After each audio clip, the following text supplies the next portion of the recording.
Question number 101. Which of the following are all types of encumbrances? Letter A, mortgages, surface rights, and emblements. Letter B, liens, easements, and encroachments. Letter C, easements, encroachments, and emblements. Letter D, mortgages, liens, and fixtures. Question number 101. Which of the following are all types of encumbrances? And the answer is letter B, liens, easements, and encroachments. Okay, so we want to know what encumbrances are. So encumbrances are the parent category. Those are the non-possessory interests in real property. And so that's the parent encumbrance. And then underneath encumbrances, we just want to know the definitions. These are definitely all things you wanted to be able to define. What are liens? What are easements? And what are encroachments? And remember, encroachments are where we illegally extend beyond our boundary lines. We learn about a whole nest of things with encroachments like adverse possession and easements by prescription and those types of things. So those are very common together. Easements are the right to use the land of another, and they're in writing. And then we have liens, which are monetary encumbrances. Question number 102. A state highway is being expanded and will be creating a new on-ramp. In order to create this ramp, it is necessary to use approximately 100 square feet in the rear corner of a private property owner's land. The taking of this land by the state is the act of,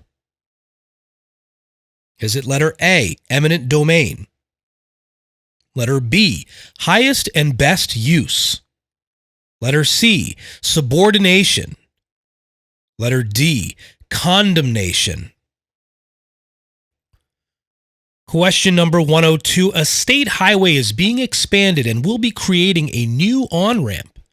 In order to create this ramp, it is necessary to use approximately 100 square feet in the rear corner of a private property owner's land.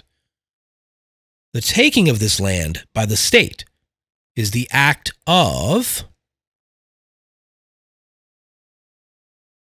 and the answer is letter D, condemnation. Okay, so this is very important. There's a distinction that we have to make.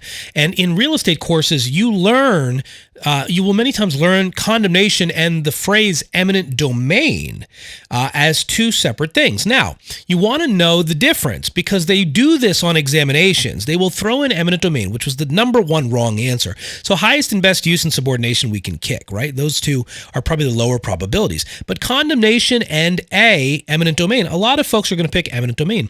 But remember, eminent domain is the right of government to take private land, and then the process through which they take it, the act of which they take it, the taking of this land by the state is the act of condemnation. So condemnation is the act of, the process to which, and then eminent domain is the right of government to take land. So you want to know the difference. This is a very subtle difference, and this is very classic on real estate examinations. I'm willing to propose that this is in many ways what they like to throw in examinations. If I were a test writer, I would definitely do this because it's going to make you sort of flop between these two, A and D. All right. So, but the taking of this land by the state is the act of condemnation. The right of government is called eminent domain. And remember, it's a type of involuntary alienation. Question number 103. Benjamin schedules a listing appointment with an owner who is looking to sell their investment property. The seller tells Benjamin that he wants to double the price he paid for the home 3 years ago, or $400,000, and Benjamin can keep anything over that amount as his commission. This type of listing would be a, letter A, net lease. Letter B, a fix and flip. Letter C, 1031 exchange.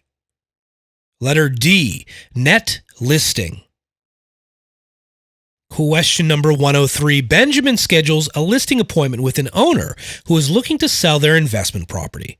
The seller tells Benjamin that he wants to double the price he paid for the home 3 years ago, $400,000, and Benjamin can keep anything over that amount as his commission. This type of listing would be A, and the answer is letter D, a net listing. All right. Net listing. As you know, if you've been working with me, period, you know net listing is a very popular one. So I would say this is a red-hot molten nuclear-esque topic. You're going to see this phrase. Net lease, as you see here in this example, and we've seen this before in the past, net lease will often be lumped in with net listing. Why? Because they both kind of look the same, right? So many times test writers will fragment or fraction off the answers here and split them up, but you might see net lease listed first. Look out for this one. My students will get this one because I beat this one pretty decently. But you want to know that. Now, anything here, this exact scenario, long-winded interrogatory here, several questions. It's going through this scenario. It throws in a number, all this stuff. At the end of the day, this is the textbook definition of a net listing. Net listings are prohibited in many states like they are here in Massachusetts, for example. So remember, a net listing is anytime the seller is looking to net a specific dollar amount. Sometimes they use the word net a specific amount. In this scenario, they didn't use the phrase net, so it wasn't sort of a telltale. But they go in and say anything above that amount they can keep as a commission. That is a classic definition of a net listing. Watch out for the phrase net lease. We know we can kick out B and C, and that's that. Question number 104. One of the primary means by which cities grow is by incorporating land into the city limits. This is called letter A, eminent domain. Letter B, annexation. Letter C, delivery. Letter D, adverse possession. Question number 104. One of the primary means by which cities grow is by incorporating land into the city limits. This is called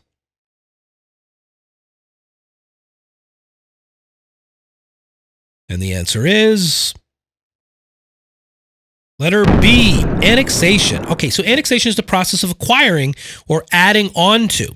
So one of the primary ways that cities grow or sort of up-and-coming suburban areas grow is by they incorporating land into their city limits. And they sort of, the concentric circle theories, they kind of grow and grow and grow by incorporating. And that's the process of annexation, right? So annexation is a vocab phrase. Eminent domain is another vocab phrase. That is the government's right to take private citizens' land. Adverse possession is the right of a private party to squat and take somebody else's land through open, hostile, continuous, and notorious use of another person's land. And delivery we can just kick out, right? So, you know, the probably I would say that it's a well-balanced question. Eminent domain and adverse possession are this taking, and many people think that that's the way the cities grow is by taking other people's land, and it's through annexation. That's the primary means by which we grow. Question number 105. A property that has limited utility and marketability other than for its specialized single-purpose use is a letter A, tax-exempt property. Letter B, riparian property. Letter C, special use property. Letter D, homestead property. Question number 105. A property that has limited utility and marketability other than for its specialized single-purpose use is a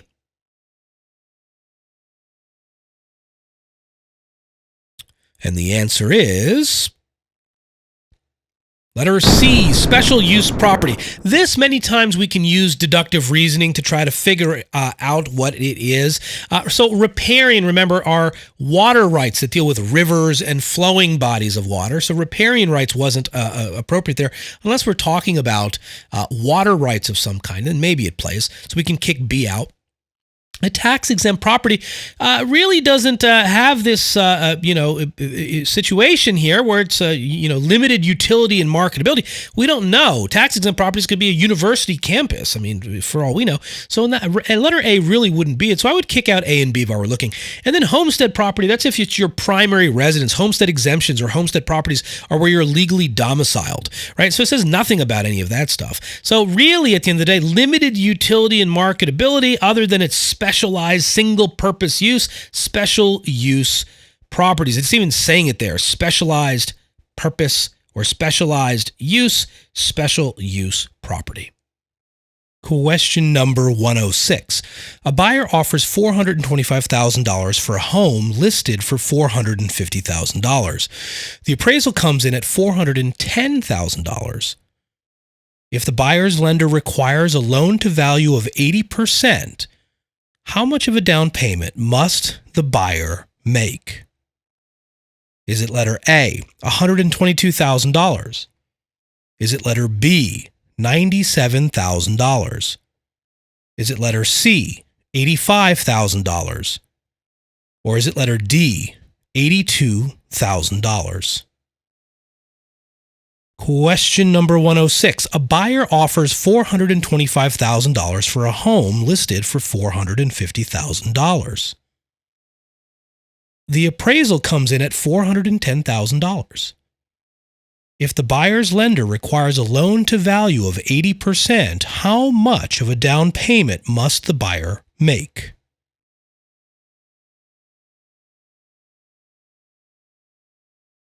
And the answer is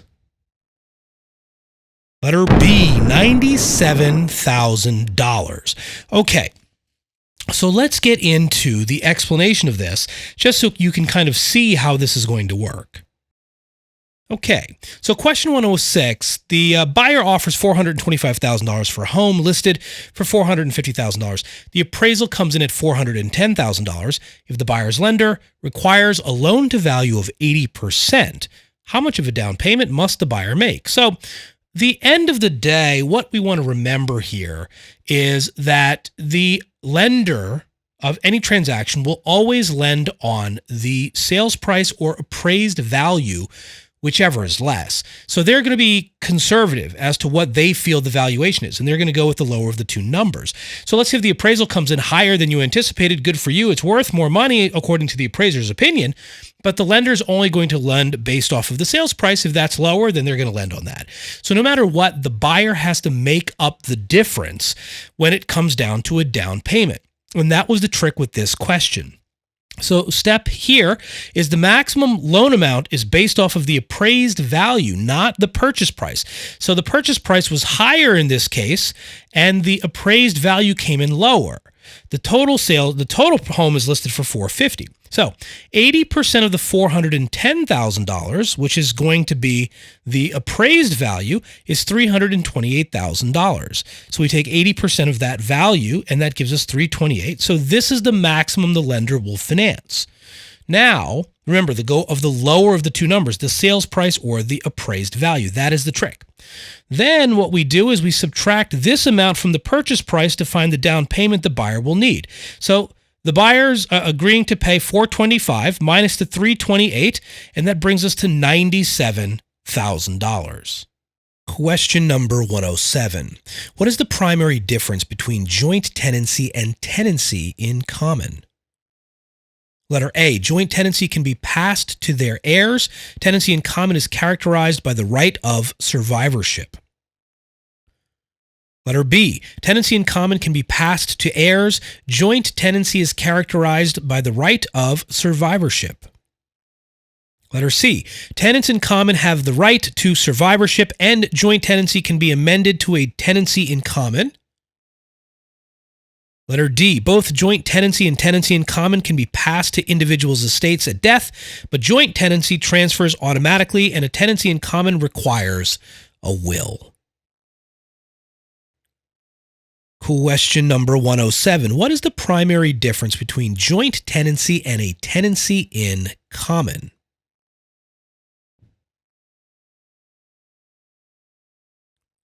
And the answer is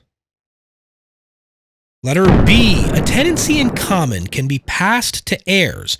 Joint tenancies are characterized by the right of survivorship. Okay, so we want to know the differences between tenancy in common, joint tenancy, tenancy by the entirety, and we want to be able to define community property in some of the states that y'all are in that might offer that. Okay, for example, here in Massachusetts, we don't do tenancy, community property, but we do tenants in common, joint tenancy, and we do tenancy by the entirety. So you just want to know the basic definitions of all of those. Those are going to serve you well.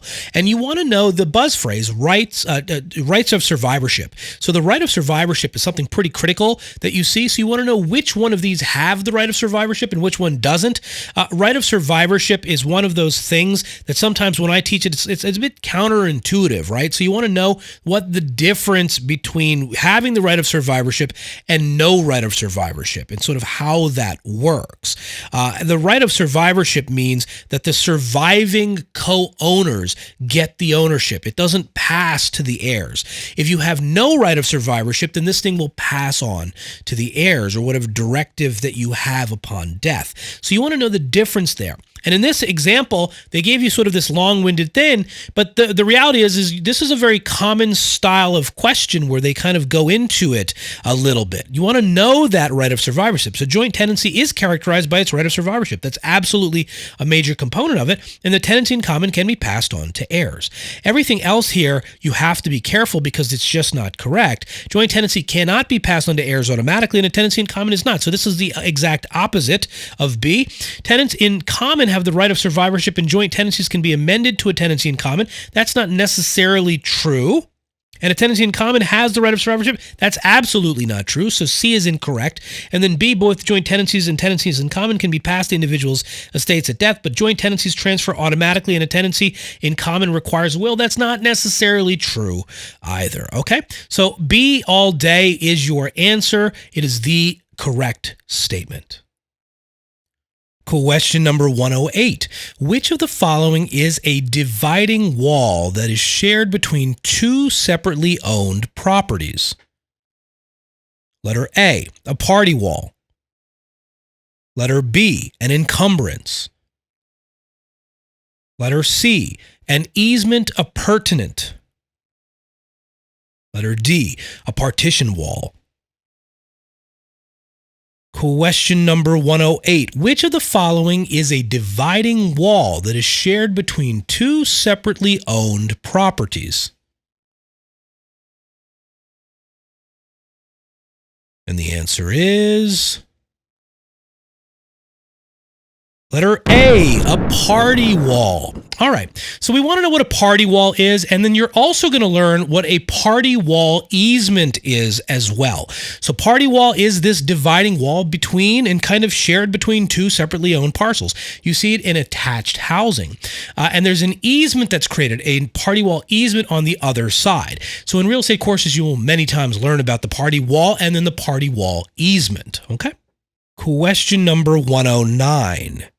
Which of the following is the most accurate definition of the term market value? Is it letter A, the value of property is assessed at for tax purposes? Letter B, how much a home would likely sell for under normal conditions with the current market? Letter C, how much a property is likely to sell for off-market to a cash investor? Letter D, a property's valuation performed by a professional appraiser during the mortgage origination process. Question number 109. Which of the following is the most accurate definition of the term market value?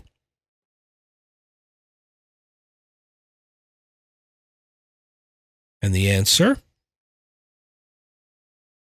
Letter B, how much a home would likely sell for under normal conditions in the current market.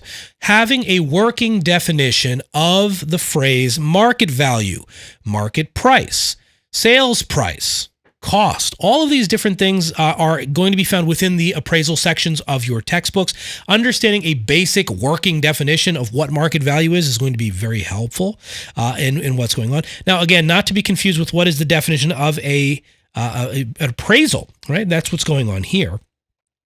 How much a property is likely to sell for off-market to a cash investor is not a good reflection of what something is worth. We really want to make sure that we're looking at normal market conditions in the current marketplace.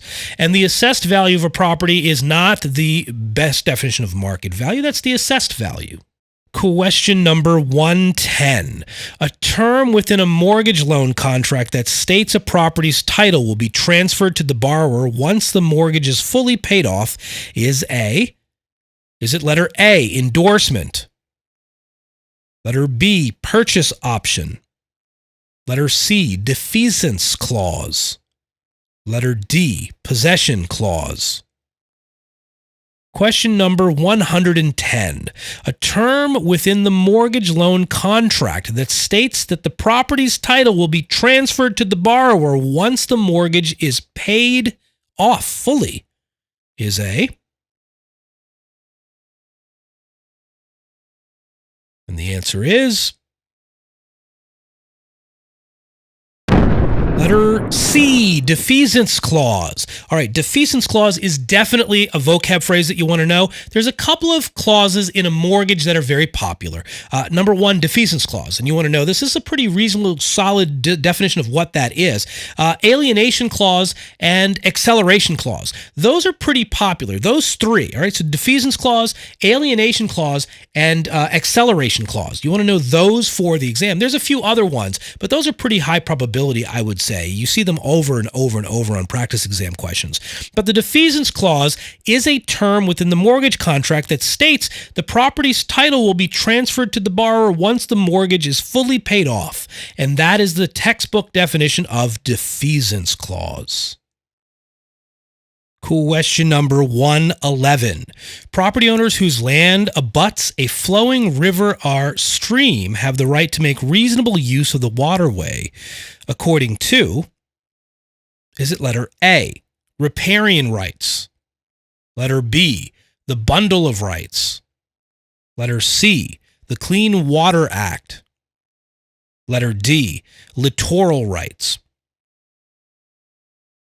Question number 111. Property owners whose land abuts a flowing river or stream have the rights to make reasonable use of the waterway according to,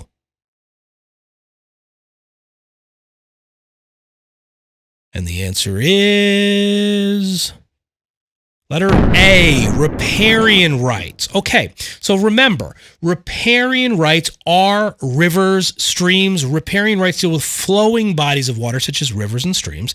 And typically with riparian rights, don't forget that if it's non-navigable, then the ownership many times will extend to the center thread of the stream or of the water course, right? So the center. If it's navigable, then it goes to the average high water mark. And those are things that you learn in your real estate courses. The other items here, the bundle of rights, that has nothing to do with water rights, although you do get water rights if you have the bundle of rights, but that's not the correct answer. The Clean Water Act has nothing to do with what reasonable use of the waterway is. That's an environmental law. And then littoral rights, some students might have picked littoral or gotten confused or been on the fence with A and D because littoral rights are also rights, but remember, littoral rights are rights of like oceans and Great Lakes. Think of the O in littoral for oceans and Great Lakes. And those are littoral rights. And the sort of operative phrase here is flowing river or stream, right? So that's riparian rights. Are riparian. And those are definitely popular on exams. Question number 112. If equal monthly payments are made on a fixed rate 30-year mortgage loan, the structure of each payment will be distributed so that, letter A, the amount paid towards the principal balance will increase each month. Letter B, the amount paid towards the interest will increase each month. Letter C, the amount of the mortgage balance will decrease each month. Letter D, both A and C. Question number 112. If equal monthly payments are made on a 30-year fixed rate 30-year mortgage loan, the structure of each payment will be distributed so that,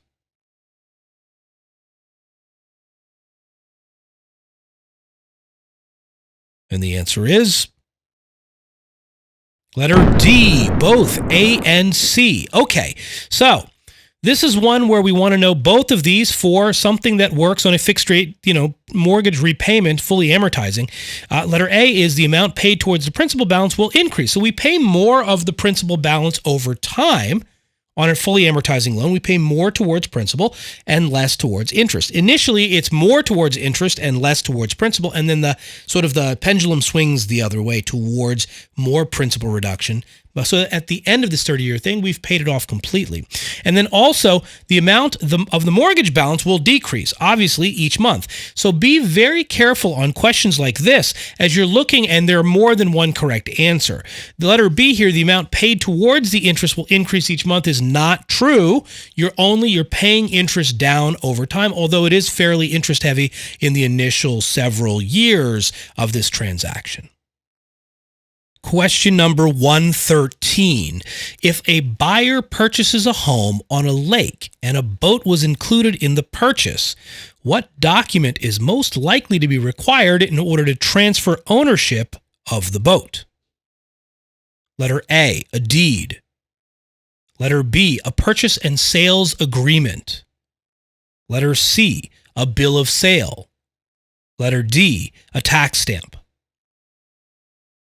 Question number 113. If a buyer purchases a home on a lake and a boat was included in the purchase, what document is most likely required in order to transfer ownership of the boat?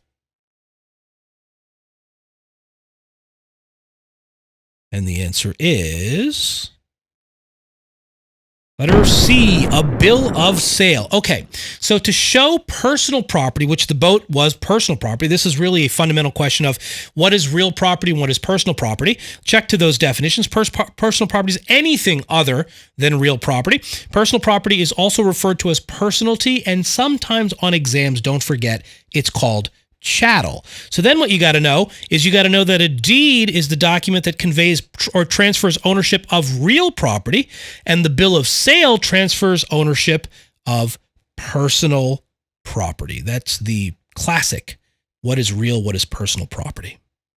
Question number 114. Property taxes are quote-unquote ad valorem taxes and are based on the properties. Letter A, market value which is determined by a tax assessor. Letter B, assessed value which is determined by a real estate broker. Letter C, last sold price which is determined by a real estate broker. Or letter D, assessed value in which is determined by a tax assessor. Question number 114. Property taxes are ad valorem taxes and are based on the properties.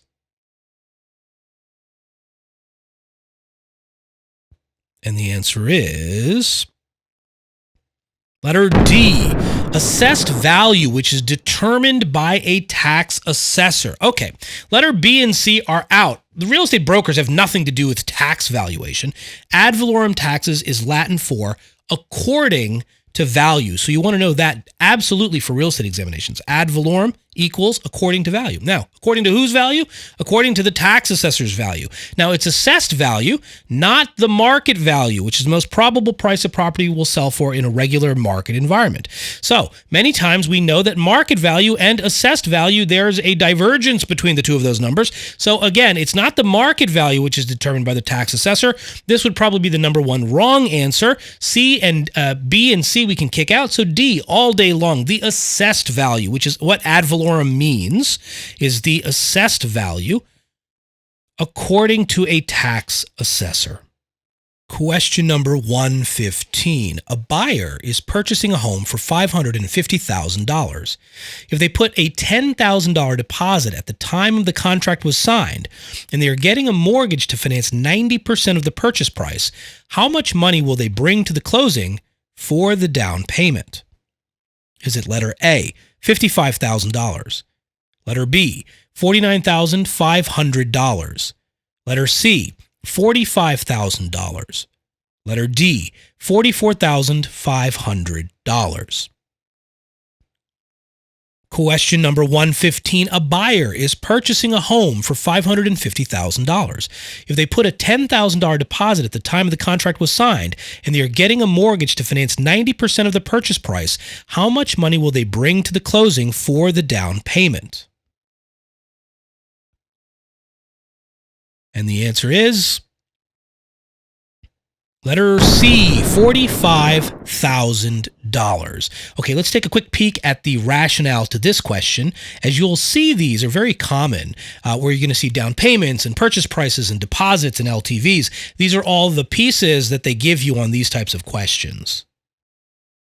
Okay, let's take a peek here at question 115. A buyer is purchasing a home for $550,000. If they put a $10,000 deposit down at the time the contract was signed and they are getting a mortgage to finance 90% of the purchase price, well, then how much money will they need to bring to the closing for the down payment?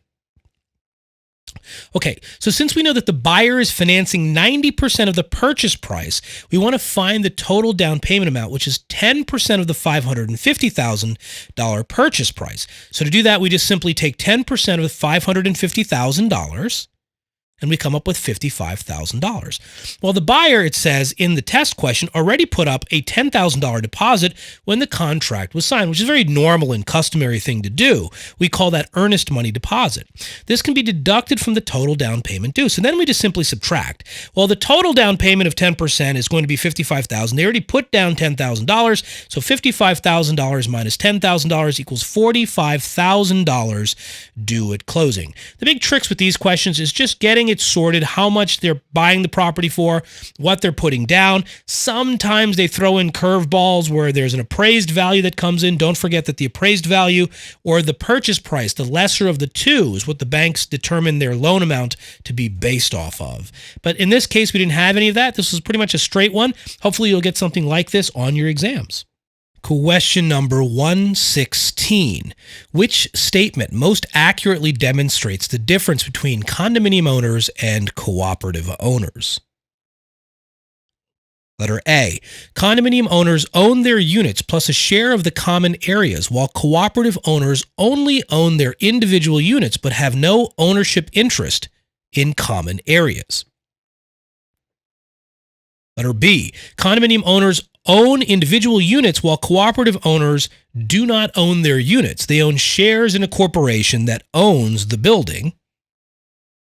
Letter C. Condominium owners own shares in a corporation that owns the building while cooperative owners own their individual units. Letter D. Neither condominium owners nor cooperative owners own individual units. Question number 116. Which statement most accurately demonstrates the difference between condominium owners and cooperative owners? And the answer is letter B. Condominium owners own individual units while cooperative owners do not own their units. They own shares in a corporation that owns the building. All right, so we want to know the difference between condominiums and cooperatives. This is a great question to be able to learn that. We also want to know some of the fundamentals of condominiums and some of the fundamentals of cooperative units. Things like cooperatives are personal property ownership, not real property. They get shares of ownership in a corporation that owns the real property. That's important to note. And we also want to know that condominium owners own their individual units. Now, these are long-winded answers. So you have to be very careful in sort of constructing and understanding the answers. But look to B, and you'll look at the differences everywhere else. This is sort of the true north. Condominium owners own their individual units, while cooperative owners do not own their units in real property. They own shares of a corporation that own the building. So B all day long is correct. Question number 117. A contract in which both parties have fulfilled their obligations is considered to be letter A, pending. Letter B, executory. Letter C, fully executed. Letter D, voidable. Question number 117. A contract in which both parties have fulfilled their obligation is considered to be, and the answer is Letter C, fully executed. So in contracts, these are some basic contract vocab phrases that we need to know. What is a fully executed contract? Well, that's a contract where both parties have finalized and fulfilled their obligations. That's a fully executed contract. The sort of opposite phrase would be executory. Executory contracts are contracts that we've signed, but we haven't began, or we're like not just in the middle of performing this contract. It's not fully completed. And if we fulfill it, then it's executed. If it's just we're like in the middle of it all, it's executory. Pending, we could kick out completely, and then devoidable is a vocab phrase that you just want to know. It's a contract that where one or both parties can disaffirm or rescind their portions of the contract for some argument based on a law. Okay, so that's voidable, which has nothing to do with this. So letter C is your answer. Question number 118. Which of the following liens takes priority in the event of a foreclosure sale? Letter A, a primary mortgage. Letter B, a secondary mortgage. Letter C, a mechanic's lien. Letter D, a property tax lien. Question number 118. Which of the following liens take priority in the event of a foreclosure sale? And the answer is letter D, a property tax lien. All right, so y'all want to know the definitions of all of these: a primary mortgage, a secondary mortgage, a mechanic's lien, and a property tax lien. These are all basic vocab phrases that you're going to need to know for your examination. But in this case, you learn in real estate classes that a property tax lien is a super lien, which means it can take priority over everybody else. So in the event of a foreclosure sale, the first in line who gets paid back in time is the government. So any real estate governmental liens get paid first. Then the primary mortgage, unless the mechanic's lien was perfected properly, but you don't need to know that in some jurisdictions or states, and then the secondary mortgage. So it kind of falls in that line, but a property tax lien or a real property tax lien is the answer for this question, letter D. Question number 119. Bertrand, who is single, sells his property residence for $600,000. This is a capital gain of $315,000. What is the maximum amount he may be able to exclude on his income tax? Is it letter A, $250,000? Is it letter B, $285,000? Letter C, $315,000? Letter D, $600,000. Question number 119. Bertrand, who's single, sells his primary residence for $600,000. This is a capital gain of $315,000. What is the maximum amount he may be able to exclude on his income tax? And the answer is letter A, $250,000. Okay, so we want to know, and you'll study this inside of like the taxation sections of your books.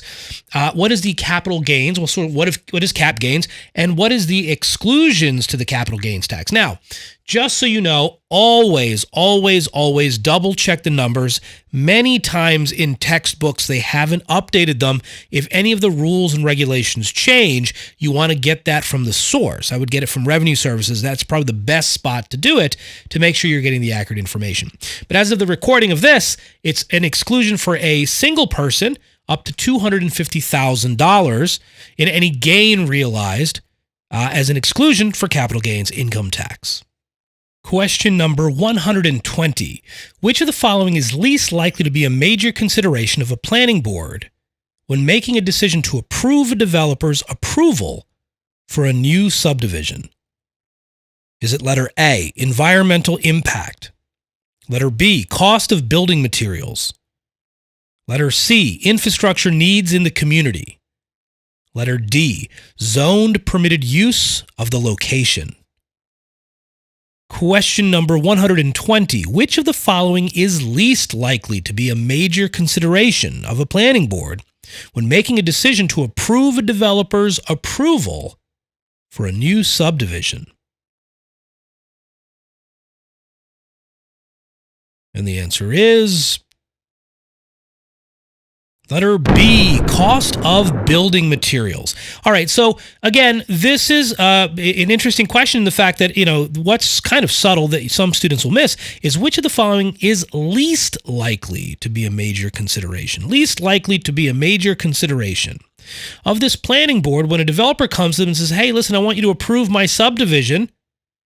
They're going to say, well, what's least likely to be a major consideration to this planning board is the cost of building materials. Obviously, they don't care how much building materials cost. They just want to make sure that is there any environmental impact that's going to play for them? Is there any infrastructure needs that are going to be required on the community to build this new subdivision? And is it permitted use? Is there zoning that allows this now, or do we have to look for changes in zoning, which is a variance or bulk variances? And again, those are more important things for planning boards than the cost of building materials. Question number 121. The Sherman antitrust laws, which are designed to protect buyers and sellers from unfair, competitive, and predatory business practices, prohibit competing brokers from letter A, group boycotting of other competing brokers. Letter B, price fixing of commission rates. Letter C, geographically dividing the market to decrease competition. Letter D, all of the above. Question number 121. The Sherman antitrust laws, which are designed to protect buyers and sellers from unfair competition and predatory business practices, prohibit competing brokers from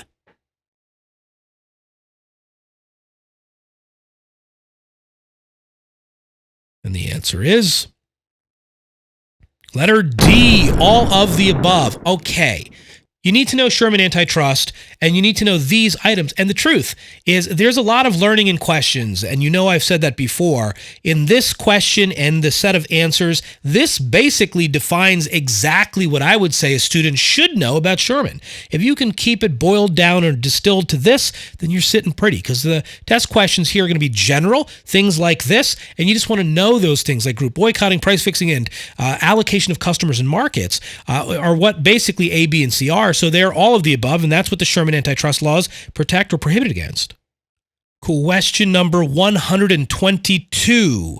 Which of the following is not part of the bundle of rights of real estate ownership? Is it letter A, the rights of exclusion? Letter B, the rights of enjoyment? Letter C, the rights of execution? Letter D, the rights of disposition? Question number 122. Which of the following is not part of the bundle of rights of real estate ownership?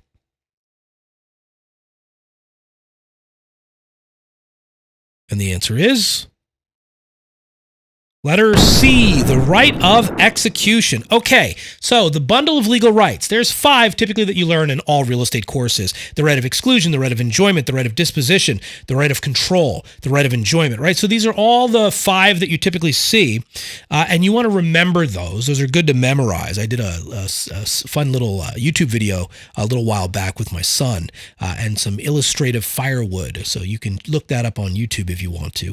But here, in this particular situation, these are the ones that you want to know: exclusion, enjoyment, disposition. These 3 are all part of the bundle of rights. And we want to know that execution is not. Question number 123. The act of a broker using the funds from a trust account for a purpose other than what they were originally intended for is called, is it letter A, commingling? Letter B, displacement? Letter C, installment? Letter D, conversion? Question number 123. The act of a broker using the funds from a trust account for a purpose other than what they were originally intended for is called,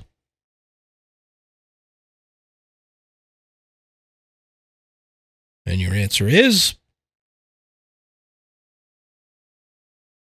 letter D, conversion. Okay, so commingling is mixing our brokerage money with client funds. That's mixing, commingling. And conversion is using those funds. Displacement and installment had nothing to do with this whatsoever, so we could kick out B and C. So students could have been on the fence between A or D. Remember, conversion is used. The act of a broker using the funds from a trust account, that would lead us right to Letter D, conversion.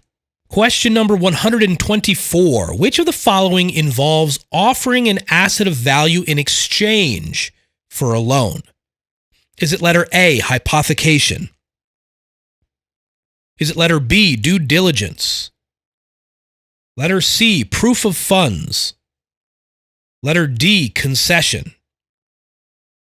Question number 124. Which of the following involves offering an asset of value in exchange for a loan?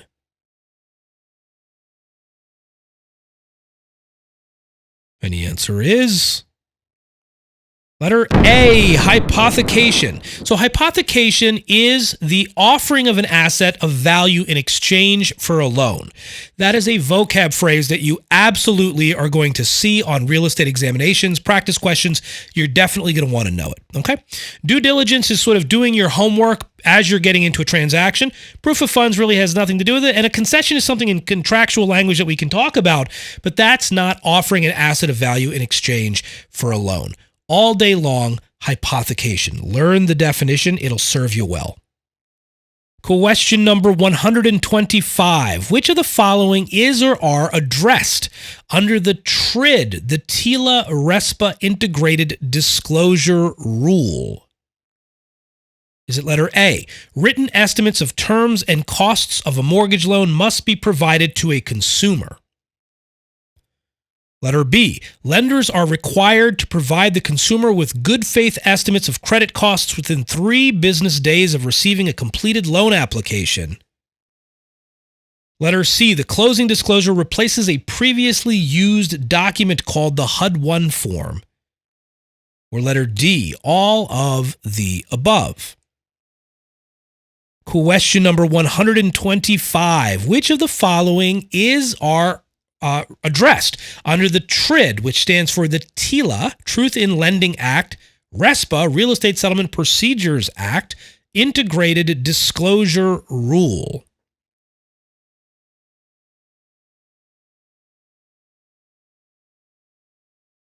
And the answer is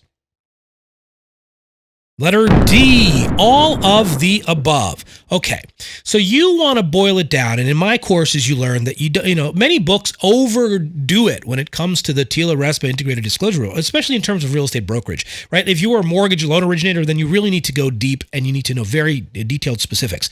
But for real estate brokerage, we just need to have a general understanding of what TRID is. So follow the general ideas of TRID. And again, look at this question. It's perfect to study off of. Which of the following is or are addressed under the TRID rule, right? Written estimates of terms and costs of a mortgage loan must be provided to a consumer. Yeah, that's something you want to know. Lenders are required to provide the consumer with a good faith estimate of credit costs within 3 business days of receiving a completed loan application. Absolutely. And the closing disclosure replaces a previously used document called the HUD-1 form. All of these, if you could just memorize this question, you probably have enough ammunition for TRID that you'll do reasonably okay on a practice examination. So remember this question and study it well.